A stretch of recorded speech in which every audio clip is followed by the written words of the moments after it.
Tu savais que cette chanson Je suis une poupée de cire, une poupée de son. était le pire moment de la carrière de France Gall? En 1965, la jeune France Gall, 18 ans, est choisie par RTL pour représenter le Luxembourg à l'Eurovision, avec une chanson très pop écrite et composée par Serge Gainsbourg.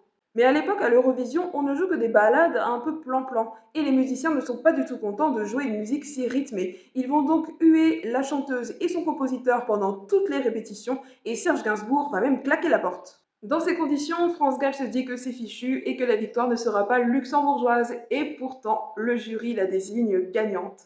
France Gall est super heureuse, et elle veut partager sa joie avec son compagnon de l'époque qu'elle fait appeler un certain Claude François. Sauf que Clo-Clo est un énorme red flag. Il a 8 ans de plus qu'elle, il est marié, et en plus il choisit ce moment précis pour la larguer, parce qu'il ne supporte pas qu'elle ait plus de succès que lui. Et pour couronner le tout, la concurrente anglaise qui a été désignée favorite entre dans sa loge, la gifle et l'accuse de tricherie. C'est donc une France Gall en larmes que l'on pousse sur la scène de l'Eurovision pour aller rechanter sa chanson gagnante. Et tout le monde se dit « Oh, c'est tellement mignon, elle est émue d'avoir gagné ». Mais en fait, pas du tout. Poupée de cire, poupée de son est devenu un tube international traduit dans plusieurs langues qui va littéralement propulser la carrière de France Gall.